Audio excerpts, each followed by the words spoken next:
How to log someone out of your Instagram.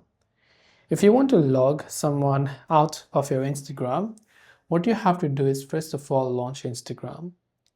Go to your profile page, tap on the three lines icon from the top right hand side, then go to Account Center. From Account Center, you can go to the option Password and Security. Then go to where you're logged in.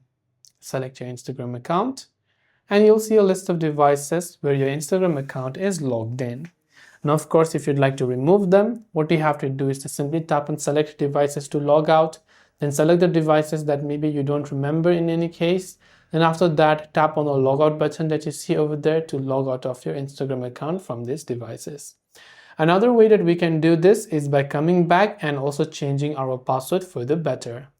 And this way you can log someone out of your Instagram. I hope this video helped you out. If you have any questions, do feel free to leave them down below. As always, thanks for watching till the very end and see you soon in the next video.